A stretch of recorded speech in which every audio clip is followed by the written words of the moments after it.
How you doing? How you doing? This is Ninja another color doing outly coming to you today. Today's topic is, damn, is he salty? By the power of Grayskull. For the honor of Grayskull.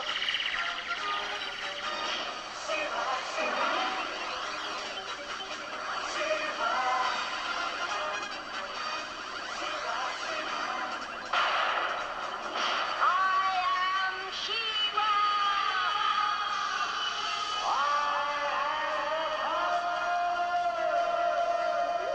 This looks like double trouble.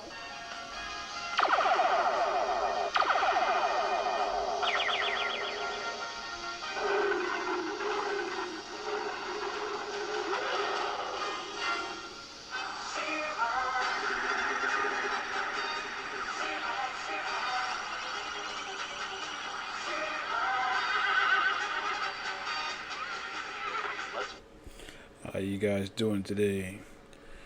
Today we are number of topics today, but we will start with Black Panther 2. They're bringing back Killmonger. I think it's a good idea to bring back Michael B. Jordan. It'll put asses in the seats. They can go two different ways. They can resurrect him or bring him from another dimension. How about that? I know the ladies would love to have Michael B. Jordan reprising his role as Killmonger, because in the comics he was a version of the Black Panther. The MCU is doing a great job. They haven't finished. They haven't started filming yet, so I hope they actually go through with either bringing him back as Killmonger or going to Shuri as the new Black Panther. And we'll be right back.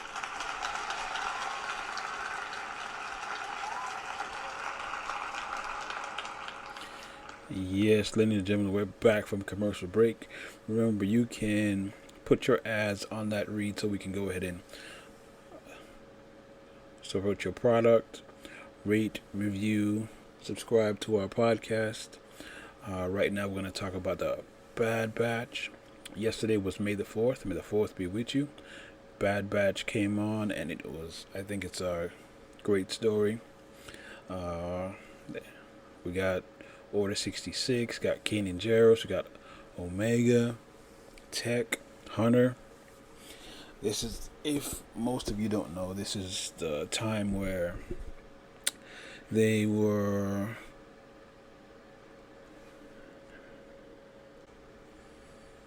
Order 66, where all the clones turn on the Jedi. And yes, Kanan Jarrus from Rebels, they started out with that part, which was really great, so check this out.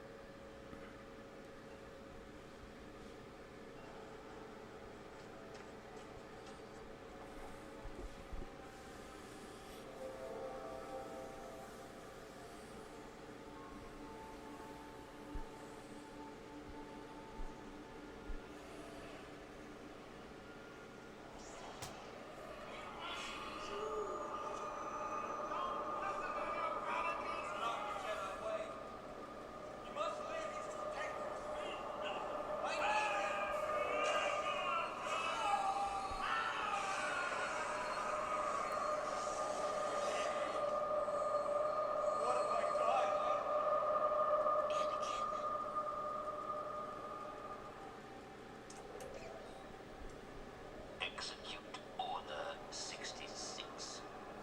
Yes, Lord Sidious.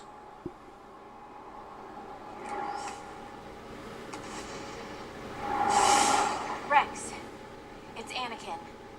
I feel like something terrible has happened.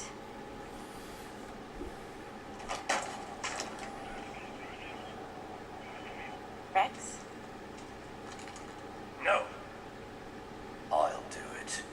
Rex, what's happening?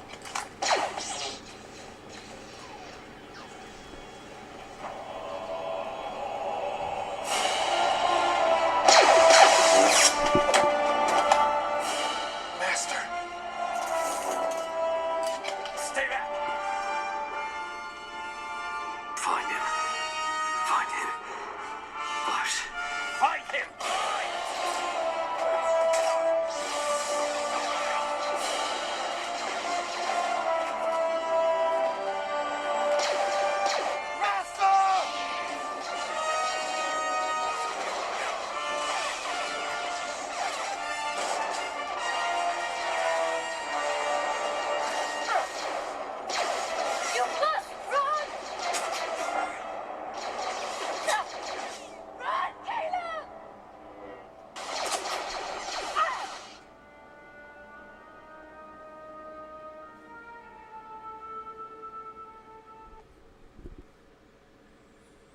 Yep. Order 66, where they used the Camino chips on the drones, the clones, to kill most of the Jedi. During that scene, Caleb Jarrus, aka Caleb Doom from Star Wars Rebels, they showed how he escaped. The Bad Batch, which are the enhanced clones, they tried to catch him, and Hunter let him go. In this story, I think it's a good, season 7 of the Clone Wars, showing the clones more human than clone-worthy, and it really showed that the Jedi really got screwed with that inhibitor chip.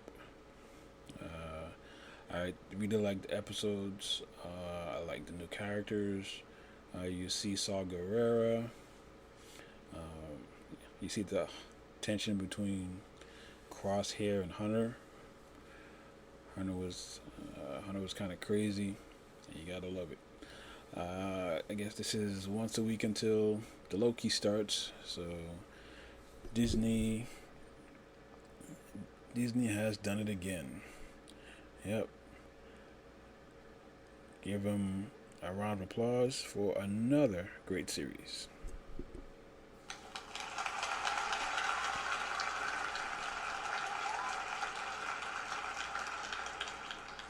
And we'll be back after this commercial break. And we're back. The draft recently just happened, and we just had a good draft, I think. We have a great. I give them A plus for the draft they did, and let's talk about it. We have an unspoken bond. A commitment fused by what we've shared together. A wise man with a dream once told us. The ultimate measure of a man is not where he stands in moments of comfort and convenience. It's where he stands at times of challenge and controversy. Now, from where we stand, pain reveals the truth. Resilience is the great separator. Because we will be known for our desire to fight when others would stay down. Make no mistake, we do not seek vengeance. The object of our desire never changes. Greatness is our focus. So here's what we do. Here's what we always do. We stand when they assume us down. We set our focus when they speak of our demise. And we fight when they think of defeat. There is danger in facing a brotherhood who have lived through the fall only to rise again. Now we don't just choose to stand. We remind each other how badly we want. We unite to achieve a glory so great that it requires a brotherhood. So let them count us out, because they can't know, they can't understand the purpose that unites us. Stand with us, but do not stand in our way. Because, well, we're just getting started. In brotherhood, we trust. In brotherhood, we fight. In brotherhood, we rise. All right, folks. Let's believe in the brotherhood. Right now, like I said, we had a good draft. I think we drafted about 3 to 4 starters going forward. And with an entire off-season, new coaches, and possibly easier schedule, I think we get a 11-win season. With this draft, the GM has put, I think, 6 to 7 players on notice. Number one Isaiah Oliver, straight trash, always getting burnt. Kaleb McGary, he's a good right tackle, but he doesn't do well with speed. Matt Hennessy, not a technician, he's a little bit small because they drafted a center in the second round. I think he might be kicked to guard or maybe a backup. Snat, whatever his name is, like he was not really an impact player.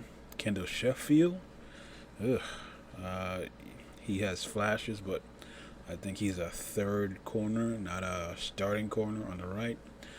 Christian Blake, yeah, I'd rather see two tight ends, two wide receivers on the field at most of the times, and the two receivers are who, Ridley, Hurst, and the rookie. So him and Russell Gage are unnoticed with the draft picks they have. DANTE FOWLER, yeah, that's a big contract. I know he redid his deal, but he got to show out for show out. When he get cut, Taylor Davison, same thing. Like, gotta show and prove. I understand why they didn't re-up this guy's deal, HAYDEN HURST, but I need him to ball out. And when the money goes up to $200 million next year, re-sign him and have the dynamic duo of tight ends. And then the wild card is Julio. We should not trade him, not at all. He should retire Falcon because next year's salary cap is going to be what, 225, between 200 and 225 million, and that would just re-sign him for a lower rate and let him just walk out the door. He's in his 31. He probably play until he's 34, 35. Give him a little cushy little landing spot, and we got his replacement already. Like I said, we are going to be a good team as long as we don't trail Julio. We already have our defensive staff that's way better than what we had before. Our defensive ranks was what? 32nd. All we need is what? Top 15, even a top 20. Top 20 defense. Guarantee we make the playoffs and we make some noise. And that's my 2 cents about the draft. Like I said, give it a A-. It'll move up to an A+ if they keep Julio. And we will be back after this commercial break.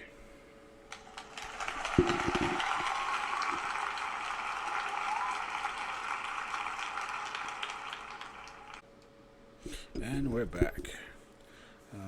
Again, rate, subscribe, review, and keep this podcast going with your support.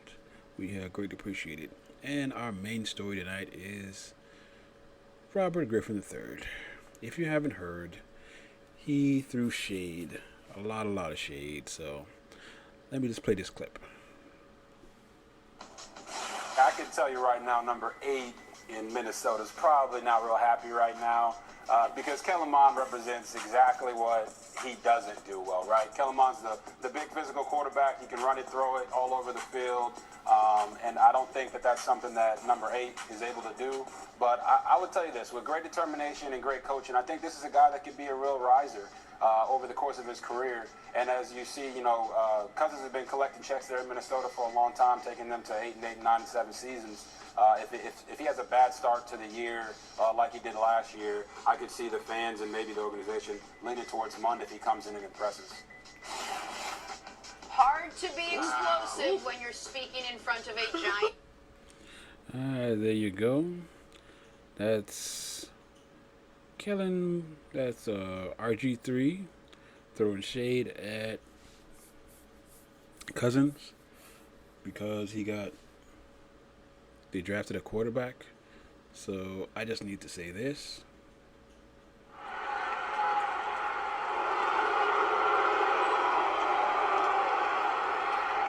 All right, we don't have halfway bums showing face to another halfway bums. Just because he was smart enough to make $84 million from Minnesota, and you got kicked out the league because you are into your feelings, man. No need to do that. Don't get mad at Kirk Cousins. Kirk Cousins is a dude. He's not a good quarterback, not a great quarterback, but he robbed Minnesota blind. So, got to give him that. And stop throwing shade at him just because you weren't smart enough to fleece a team out of $84 million guaranteed. You should have fired your agent and get your head out of you know what. And we'll be right back. And we are back. We are back, ladies and gentlemen, and this is a good time to say that the Braves are under 500, but we're going to turn it around. Last night, got a win.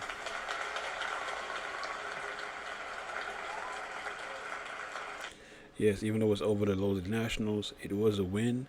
We're 3 games under 500, and we're on our way back. It is May 5th. Give us a call back when it's like June, like All-Star break. We will be in first place at the All-Star break, and we will win the Eastern Division for what? A 4th time in a row. And this time we are going to win the World Series, and we need to re-sign Freddie Freeman. Yes, we do need to re-sign Freddie Freeman, and once we do that, we will make it to the World Series in 2021. This has been another great show from me and Ninjas of Another Color. See you next time.